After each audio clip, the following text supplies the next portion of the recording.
Yeah, Slow Burn is definitely about that first love, young love.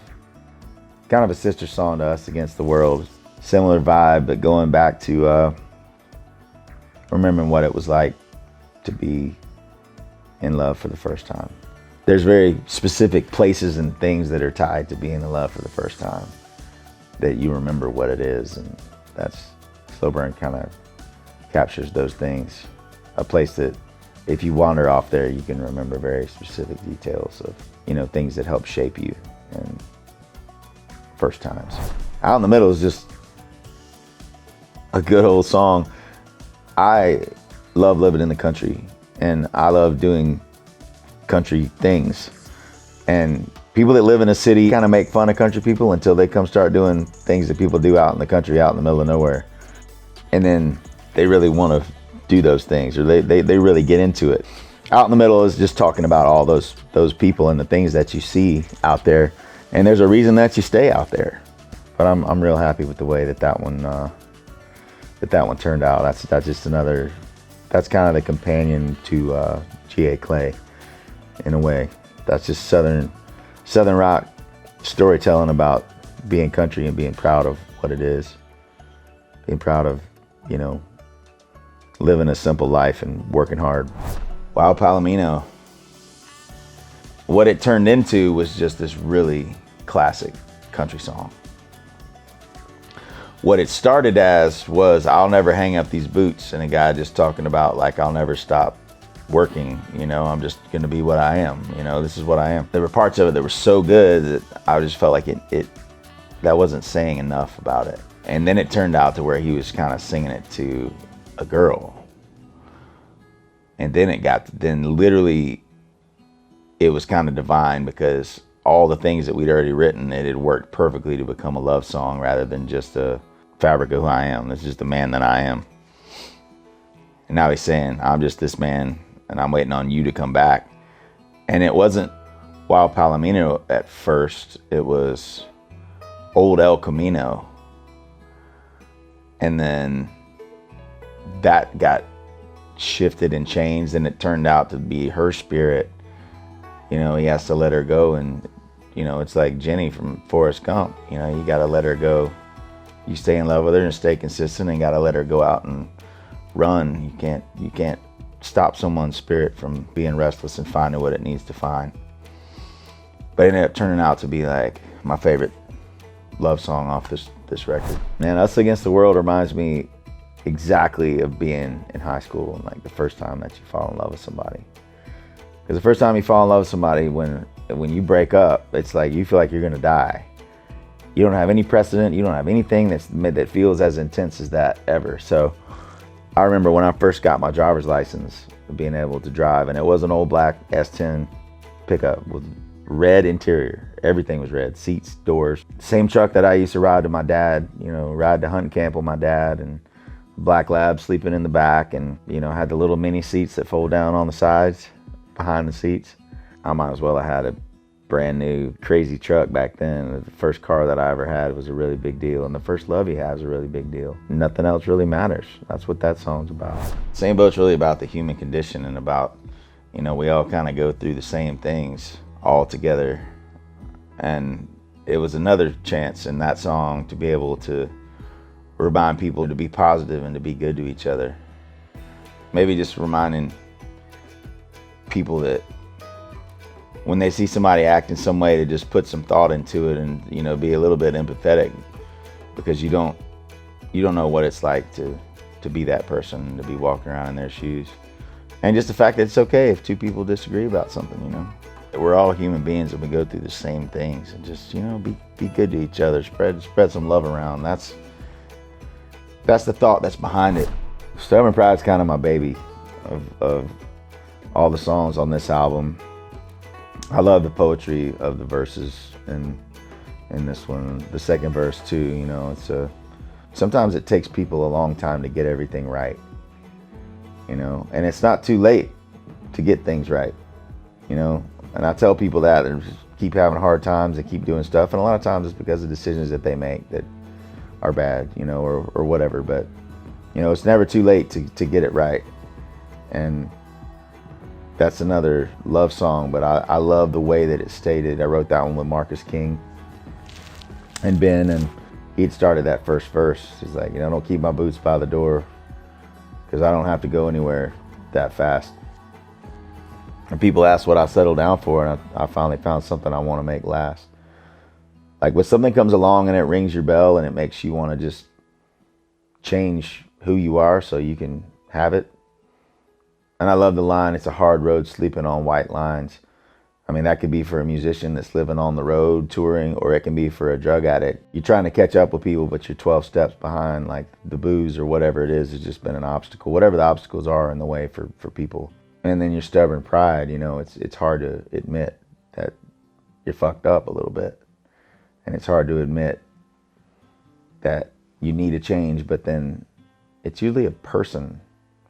Something happens and you might meet someone that might help extend a hand and help pull you out of darkness for whatever it is. And that song means a lot to me for those reasons.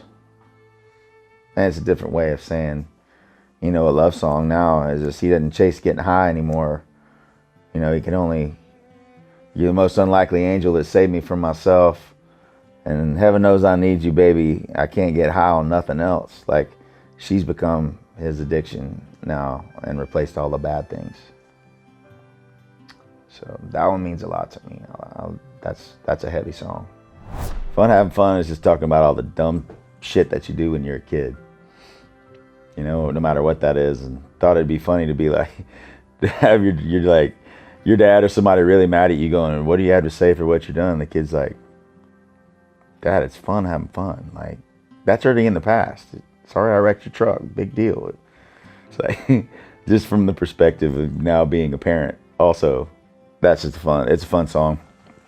We needed a bluegrassy, type song for this album. And Fun Having Fun was definitely the right one. And I sent that back to my buddy, the first guy that we sat down and we were like, we're going to be big. And we started, we made a demo tape called KZ, Kurt and Zac. So I had sent this to Kurt, and I know he likes to write silly stuff. He's got a lot of songs that he writes that are funny, and I sent this to Kurt, and he helped me write one of the verses on it, which was cool because he's from Dahlonega, from back in high school. I think for me, watching our nation hurting and be so full of doubt for the last year and a half, it was hard for me to feel like the people that are being represented in all the news and everything that's happened isn't essentially not the best parts of America. I just feel like there's a turning point where people start realizing that our differences don't define us, that it's us coming together and us being able to come back from the adversity that we've had happen. I felt so many people's pain over this last, year and through the pandemic, and I feel like there's a big comeback for America. And I'd like to think that, we can be more unified as people. I'd like to think that I'm a better person since I've been able to be home and get recentered. Since a lot of things were crushed for me, as they were for a lot of people, I've been able to find a lot more meaning, a lot more direction. And I think it's time not only for our band to come back with an amazing album and tour and all that, but I hope it can help in some way for other people to come back from whatever hardship that it is. Because problems are presents. You just can't see why at the time. You can't see when something bad happens to you, why is this happening, until later down the road. So I'd like to think that Lady Liberty's, it might feel like she's down on her luck, but we're all on a process to be able to come back and be better from whatever it is, the struggle that we've had happen. So I think out of these struggles comes this great rejuvenation of things, and that's what I think that comeback is. That's what's going to be, around the corner from where we are right now. And I hope that it's received in that way. I hope it helps people to see the silver lining that's around them. Old love song is all the songs that you fell in love to. It's basically a lot of those titles of those songs formed into sentences that make sense. So it was fun going back through, I mean, I grew up listening to oldies and listening to, you know, songs a lot older than I was, than my generation did. And this song has that feel to it. You know, it's like a shag tune, like a dance tune. It was fun trying to, like a puzzle, trying to put together all these old song titles and songs that we really loved into making that a love song. Any Day Now, that's a song where you kind of missed the boat on fixing something before it's too late. When she's been saying, any day now I'm gonna leave. You know, any day now I'm not gonna put up with this anymore. And the guy keeps doing the same things to her. And then when it's too late and she's already left, and he's like, well, I guess it's any day now. That's the thought behind it. You know, sometimes you learn those hard lessons by losing something that you care about the most. And then the next time around, it's able to make you hopefully be able to appreciate the next thing that comes around, because like you don't know what you got until it's gone, kind of thing. Paradise Lost is like the happiest sad song that we've ever done. I love the second verse. The guy like found love there at this spot, and he never found anything like it again. So he comes back to that place again to try to find, you know, to be close to where it had actually happened. And we never say in the song whether or not she passed away, or whether or not she just left him, or whether it was just like a fling or whatever, but something that he could never actually get over. And I love the second verse. It's like, you know, without you, it's just waves trashing kids' castles. Yeah, I think, and it's a very poetic way to say that nothing's been as good without you since we haven't been together. I think it's a poetic way to say it. And it's just salt in the wound all over again. There's a lot of lines in there. There's a lot of lines in these songs, a lot of them. The lyrical work and the musical work that's gone into these, we're able to put a lot more time and headspace into making every single one of them. G.A. Clay, man, it's exactly what it is. And it is something that if you live in Georgia and you're around or whatever, like getting tracked through the house and on the carpet and on the cars and everywhere that it is. And then it starts to link back to all the memories that you've had growing up and just being on top of that, you know, on top of that dirt specifically, and where you actually return to. You get to hang out above it, and then you get to be buried down in it next to people that were your family. But I knew that I was gonna rock. You know, I could tell when I was writing the lick for it, that it was gonna rock, and then the whole band stepped in, and it just became the thing that it is. Love and Sunsets is the same thing with that. I got to spend a lot of time writing the guitar part for it and making it special and kind of reinforce the song itself. But no matter what you have, no matter how many things you have or places you have or whatever, you know, everybody's just after that feeling of just like really being connected with someone. And it's the best. A lot of the best things in life are free. I think it was just a cool way to say that. The people that think that they need money to be happy don't feel what I feel right now, you know. Closer to Heaven. I mean, that's just a real love song about somebody making you want to be better. Being around somebody helped you to find more of yourself, and having the kind of throwback vibe to it. On this record, more than any of the other ones, I had more time to sit with each song and make the guitar parts and make the licks of the guitar parts. You know, that's one of my favorite licks that we have on that song, on this record. Just working them all out on an acoustic, where, you know, you can kind of hear what the orchestra is going to do based on what the demo is. But that one, and Love and Sunsets, were the first ones that we wrote on this record back when, you know, in the summertime, in the middle of COVID. Good old love song. There's a lot of love songs on this record, actually. Don't Let Charlie Go Love is just one of those songs that just popped out. And then it just reminded me of like the Stones.